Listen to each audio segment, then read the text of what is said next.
दोस्तों जय मसीह। प्रभु यीशु मसीह के नाम में मैं डैनियल राज आप सभी का बहुत बहुत स्वागत करता हूं इस अद्भुत टॉपिक को सीखने के लिए। जी हाँ दोस्तों, अभी इस वक्त आप जैसे ही ये वीडियो को अपने यूट्यूब, फेसबुक, इंस्टाग्राम पर जैसे ही आपने ओपन किया, आपको ये टॉपिक पढ़ने देखने मिल गया होगा, अन्य भाषा। दोस्तों, ये एक ऐसा विषय है, नंबर वन, बहुत गंभीर विषय है, बड़ा कंफ्यूजन करने वाला विषय है, बहुत गड़बड़ी डालने वाला ये एक ऐसा दान। मैं समझता हूं कि मसीह की दया कुछ 200-300 सालों से सबसे ज्यादा इस एक दान को लेकर जूझ रही है, संघर्ष कर रही है, स्ट्रगल कर रही है। मेरे एक प्रयास है, हालांकि मैं इसके ऊपर बहुत वीडियो बना चुका हूं, लेकिन एक और वीडियो और बहुत अलग तरीके से मेरा प्रयास है कि ये वीडियो परमेश्वर की सामर्थ से, पवित्र आत्मा की ताकत से कई हद तक आपकी कंफ्यूजन, गड़बड़ी को साफ कर पाएगी या ठीक कर पाएगी।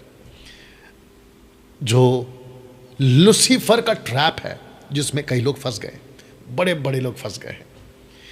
मेरी कोशिश है कि ये वीडियो को उस ट्रैप से, उस बंधन से बाहर निकाल पाएगी। दोस्तों, मैं जानता हूं कि मुझे वो लोग भी सुनते हैं जो समझते हैं कि डैनियल राज क्या बात करता है या क्या टीचिंग देता है बाइबल की, एक एक बात को संदर्भ में, कॉन्टेक्स्ट में समझाता है। आपका तो स्वागत है ही, लेकिन साथ ही साथ मैं जानता हूं कि इस वक्त में मुझे वो लोग भी देख रहे हैं, दास दासी, भाई बहन, लड़का लड़की और सेवक, जो मुझे पसंद नहीं करते। मेरी शिक्षाओं को उनके हिसाब से, प्रभु के हिसाब से नहीं, उनके हिसाब से मैं उनके लिए गलत हूं। मैं उनसे रिक्वेस्ट करूंगा कि सर आखिर तक देखना, क्या पता आज आप एक बहुत बड़े धोखे से बाहर आ जाए, क्या पता जो परत अंधेपन की आपकी बुद्धि पर पड़ी है वो हट जाए। जी हाँ ना दोस्तों, अगर आप मेरे चैनल पे पहली बार हैं, मैं चाहता हूं कि सब्सक्राइब करें, बेल आइकन प्रेस करें, फेसबुक पर फॉलो करें, इंस्टाग्राम पर भी फॉलो करें। याद रखिएगा कि डैनियल राज ये सब कुछ इसलिए नहीं कहता क्योंकि पैसे मिलते हैं, क्योंकि मैंने किसी प्रकार का कोई मोनेटाइज या किसी प्रकार का कोई पैसा मैं सोशल प्लेटफॉर्म से नहीं कमाता ना। मैं चाहता हूं कि इस एक ऐसे विषय को समझने के लिए मैं आपको बता दूं कि मसीह के ध्येय में दरअसल चल क्या रहा है। तो दोस्तों, टोटल 3 प्रकार की कैटेगरी में मैं आऊंगा पहले और उसको समझाऊंगा। तो सबसे पहले लिखा है कि इसको समझिए, क्या है, पढ़ते हैं इब्रानियों 5:13। क्योंकि दूध पीने वाले बच्चे को तो धर्म के वचन की पहचान नहीं होती। हाईलाइट पॉइंट है वचन की पहचान, और लेखक इसको बच्चे कहता है। दोस्तों, आपको बताता चलूं कि सबसे पहले हम इन लोगों से जूझ रहे हैं जो मसीह में तो हैं, लेकिन वचन को ना समझने के कारण अभी भी बच्चे हैं, baby Christians, milk drinking Christian. अब इसको समझिए, मत्ती 13:19। जो कोई राज्य का वचन सुनकर नहीं समझता, उसके मन में जो कुछ बोया गया था उससे वह दुष्ट आकर छीन ले जाता है। गेहूं के बीच जंगली बीज बोकर चला गया, 13:38।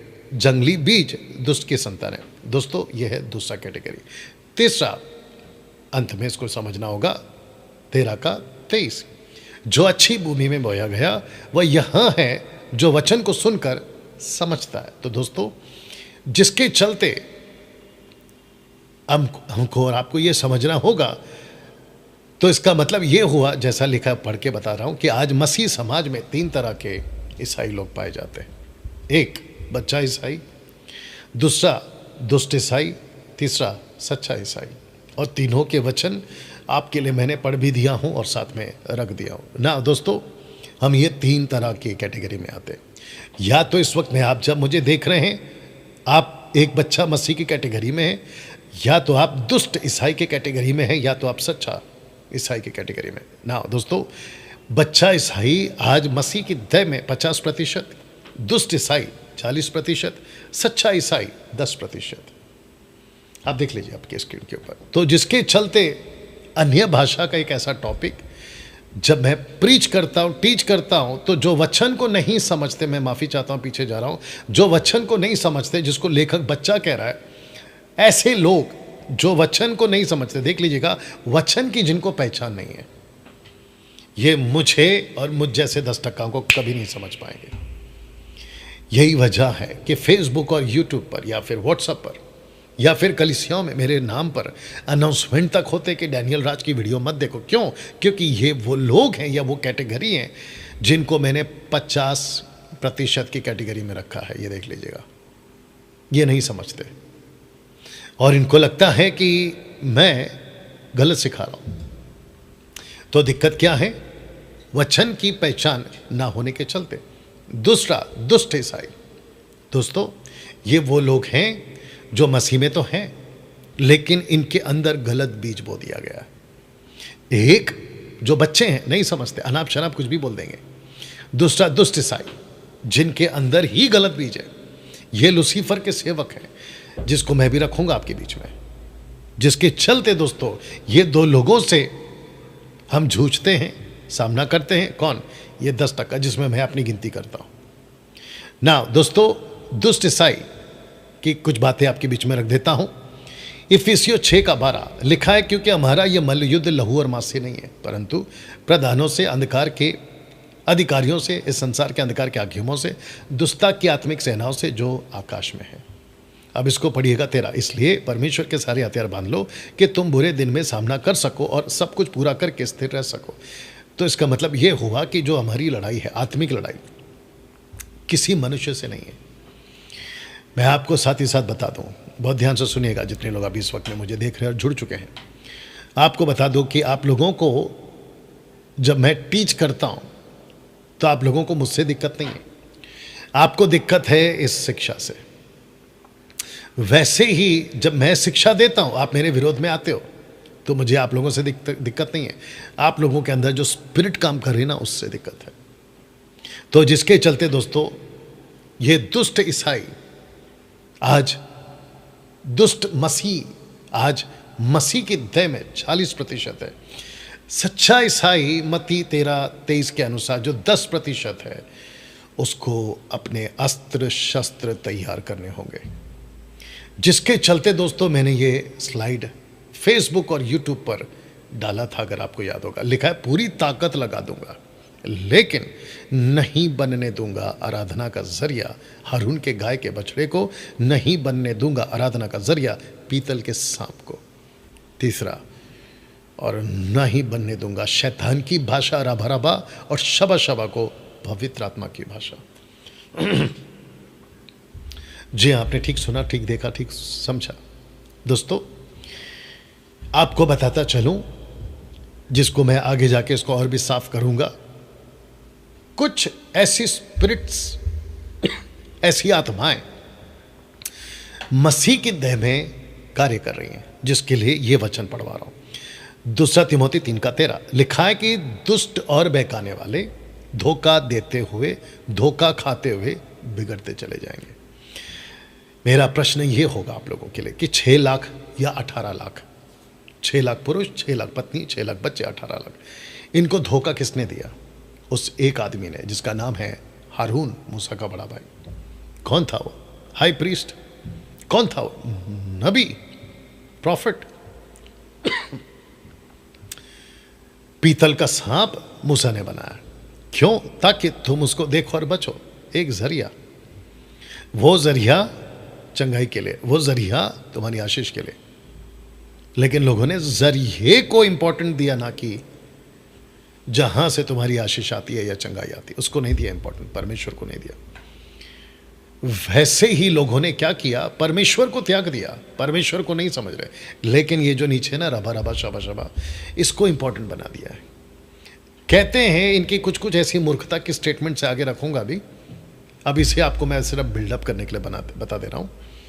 कहते हैं कि जिसके पास में रबा रबा शबा शबा है, यानी कि जो ये भाषा की प्रैक्टिस करता है या बोलता है, उसी और ऐसो ही के पास परमेश्वर का पवित्र आत्मा है। वाह बेटा। इसको कहते हैं बकवास, बल्कि महाबकवास। इनमें से कुछ लोग ऐसे भी हैं, दुष्ट ईसाई लोग, जिनकी तादाद 40% है, और 50% जो बच्चे मसीह है वो लोग तो नहीं समझेंगे, अभी भी नहीं समझेंगे, अभी भी कुछ ना कुछ बोल ही रहे होंगे कोई फ़र्क नहीं पड़ता, ठीक है ना। तो ये कहते हैं कि जब तक तुमको ये भाषा ना मिले तब तक तुमको पवित्र आत्मा नहीं मिलेगा। हद तो तब कर दी कुछ लोगों ने, ऐसा भी स्टेटमेंट मैंने सुना है, कहते हैं कि जिसके पास में रबा रबा शबा शबा की भाषा नहीं है उसके पास में पवित्र आत्मा नहीं है, और जिसके पास में पवित्र आत्मा नहीं है उसका उद्धार नहीं हुआ। बताइए। तो मैं फिर कहता हूं कि पूरी ताकत लगा दूंगा, यानी कि मैं डैनियल राज। और साथ ही साथ आपको बताता चलूं कि सोशल प्लेटफॉर्म पर, फेसबुक, यूट्यूब पर आप जब मुझे सुनते हैं ना तो आप लोगों को लगता होगा कि हम डैनियल राज को रोक देंगे। अच्छा बेटा, ठीक है, कोशिश करिए आप। मैंने बीच में डाला भी था कि नहीं रोक पाओगे, नहीं रोक पाओगे। तो एक लिखता है या लिखती है, याद नहीं आ रहा ठीक से क्योंकि बहुत कमेंट्स आए थे उसके ऊपर, कहते कि परमेश्वर तुम्हारा मुंह बंद करेगा। मैंने उसको जवाब दिया कि परमेश्वर नहीं बोला कि डैनियल बोल।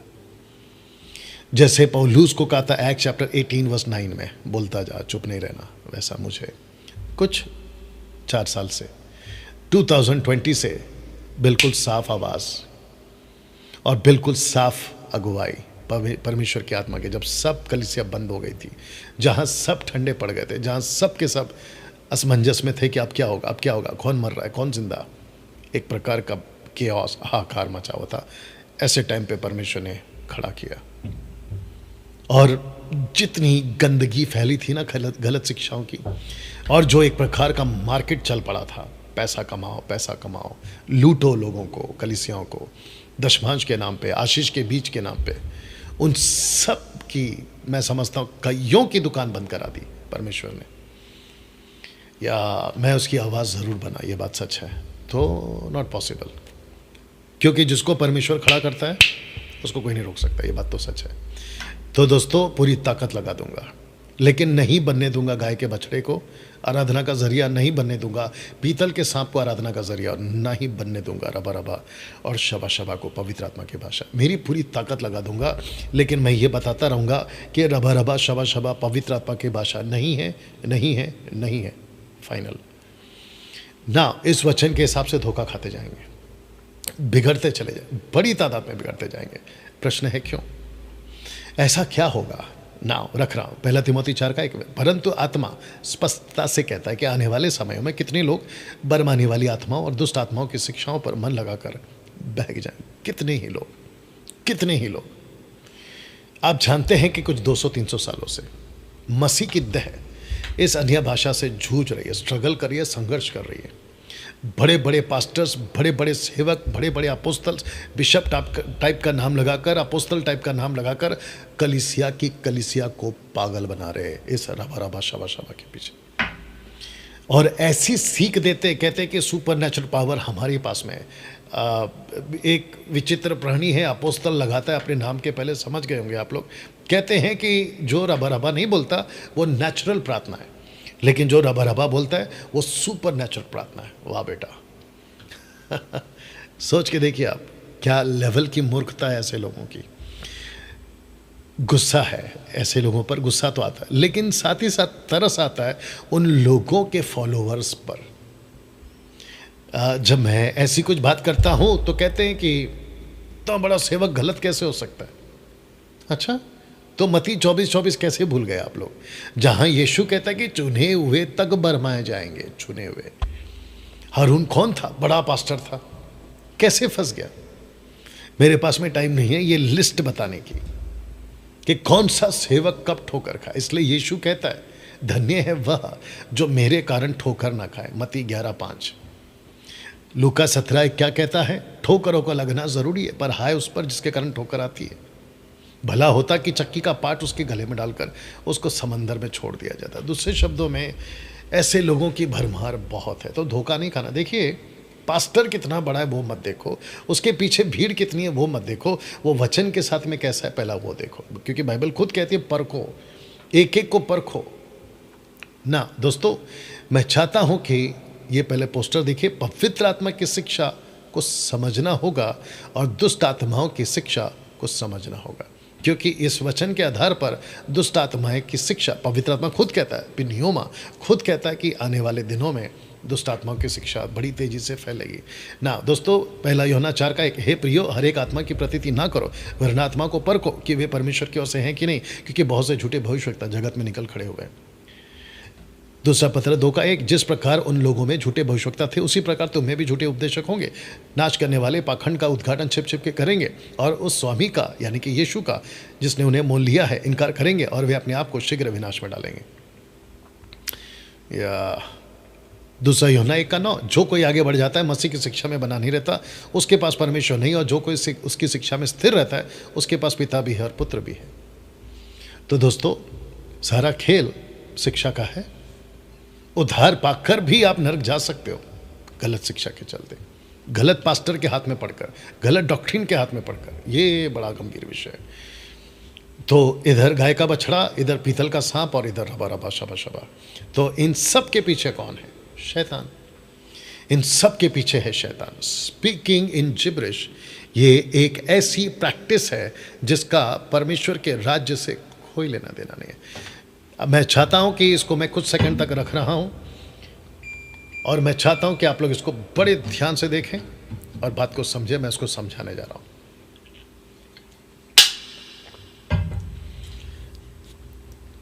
इसको फिर से पढ़ दे रहा हूं। लिखा है स्पीकिंग इन जिब्रिश।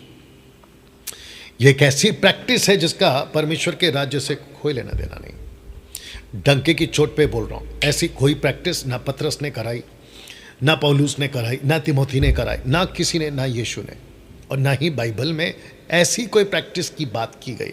मैं आपको बताऊं आजकल क्या हो रहा है, खास करके कोई 20-30 सालों से और 200-300 सालों से विलियम सीमोर की वजह से तो ये बेड़ा गर्क हुआ है। एनीवे, उसकी वीडियो अलग से बना चुका हूँ।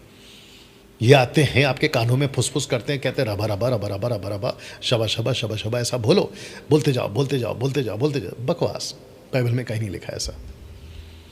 और जो बेचारे उद्धार पाने वाले लोग होते ना, वो आपके ऊपर भरोसा करते हैं। पास्टर, अपोस्तल, बिशप, बाइबल टीचर, सेवक, दास दासी, आपके ऊपर भरोसा करते हैं वो लोग।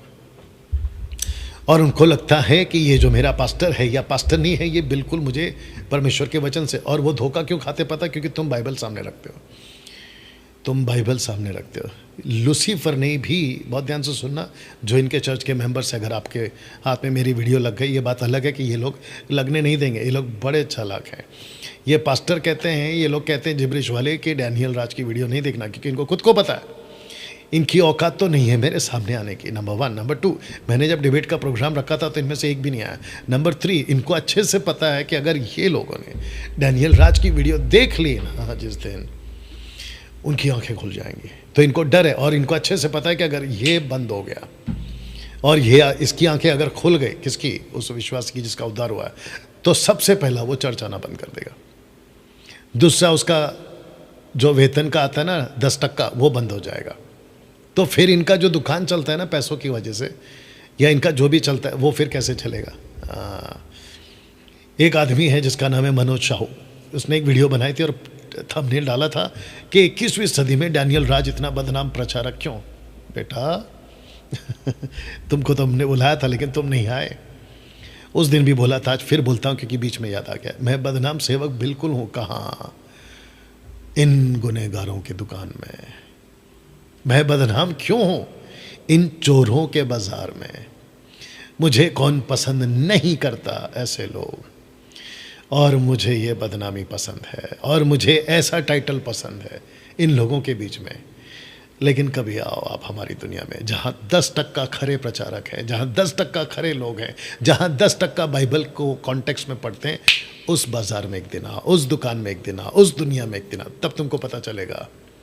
एनीवे, तो इनकी प्रैक्टिस होती है, और ऐसा कोई चीज़ नहीं बताया गया बाइबल के अंदर। तो लिखा है, उद्धार पाते ही जिब्रिश प्रैक्टिस शुरू।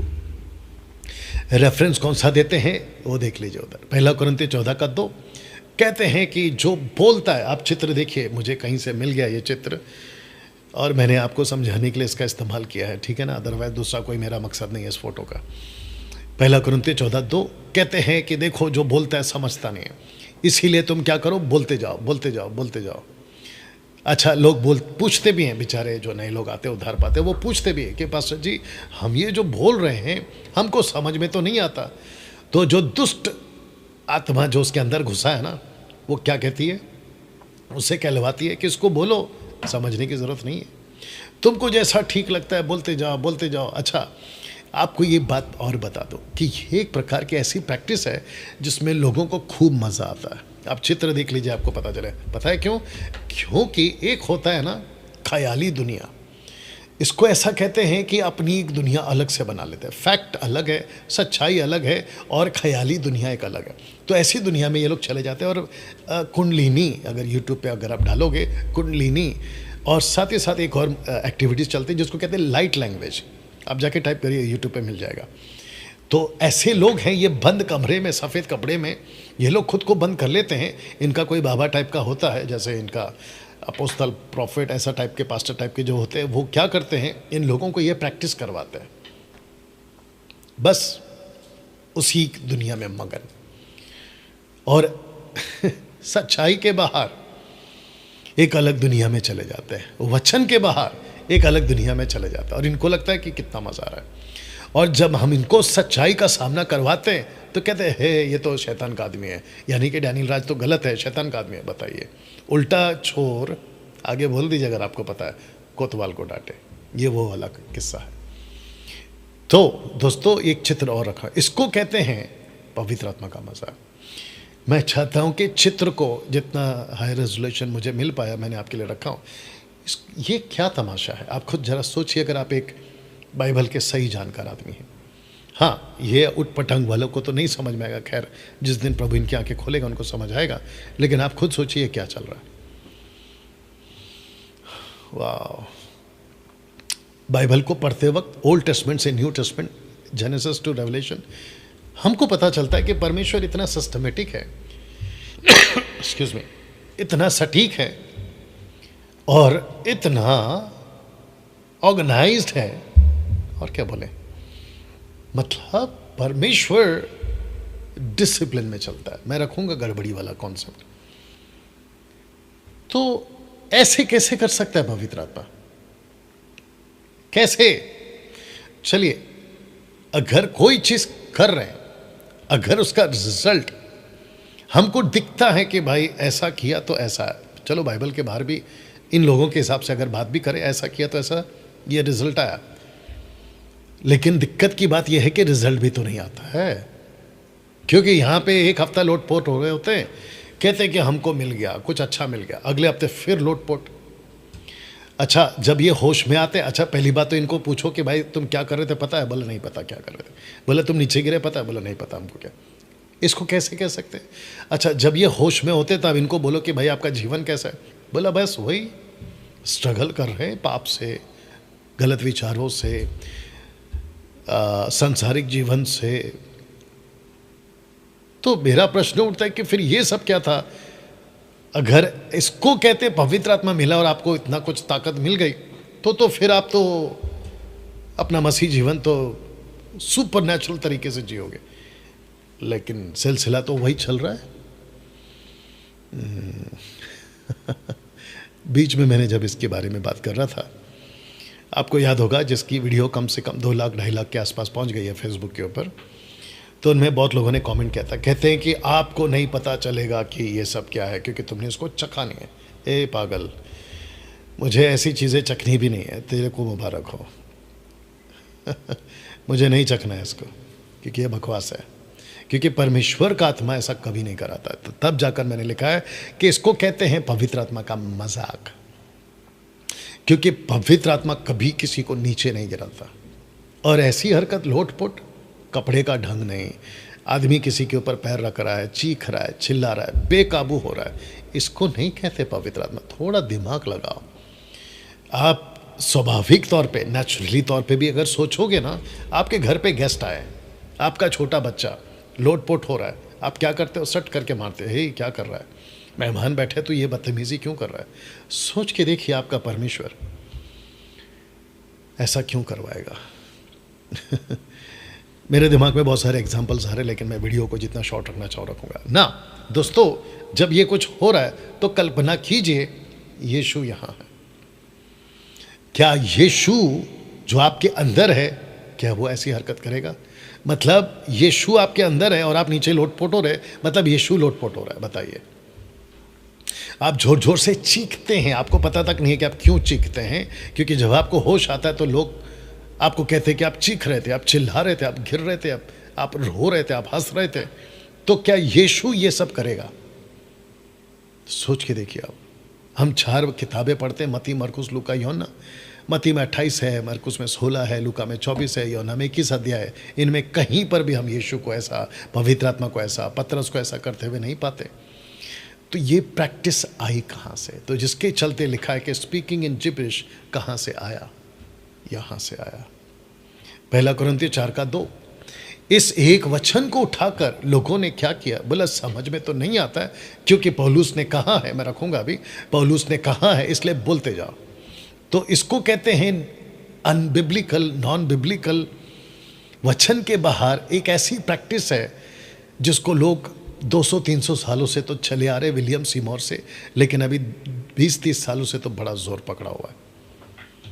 खास करके कैरिस्मेटिक टाइप के जो ग्रुप्स होते हैं, जहाँ पे आशीष की बातें, ब्लेसिंग की बातें, और मैंने ऐसे ऐसे पास्टरों को देखा है, सेवकों को देखा है, और जो ग्रुप होते हैं इनके, जो लोग होते हैं 200, 300, 3000, 20,000 जो लोग होते हैं, इनको ऐसे ही टाइप की मीटिंग पसंद है और ऐसे ही टाइप का पास्टर पसंद है। अच्छा, यीशु का प्रचार कर रहा होता है कि लाजर को यीशु ने जिंदा करा दिया, फिर बीच में रबा रबा शबा शबा घुसा देंगे। यीशु मसीह फिर से बादलों पर आने वाला है, रबा रबा शबा शबा उसको घुसा देंगे। तो जो लोग सुन रहे होते हैं वो कहते हैं कि वाह, देखा कितना पवित्र आदमी है, देखो कितना परमेश्वर से बात कर रहा है। नहीं मेरे दोस्त, बहुत बड़े धोखे में हो तुम लोग। ऐसी किसी प्रकार की कोई प्रैक्टिस नहीं करनी है, क्योंकि ये लोग जो कर रहे हैं ये 1 कुरिन्थियों 4:14 से है। इसको अभी क्लियर करते हैं। पौलुस के एक वचन को कुछ अज्ञानी सेवकों ने गलत तरीके से सिखा दिया, खास करके ये वाला वचन आपके बीच में रखने जा रहा हूँ। मैं 2 एंगल रख रहा हूँ। सबसे पहला 1 कुरिन्थियों 14:2, क्योंकि जो अन्य भाषा में बातें करता है वो मनुष्य से नहीं परंतु परमेश्वर से बातें करता है, इसलिए कि उसकी कोई नहीं समझता, क्योंकि वो भेद की बातें आत्मा में होकर बोलता है। अब इसको नहीं समझा कैसे? जैसे कि मदर जेरूसलम कल्ट ग्रुप वालों ने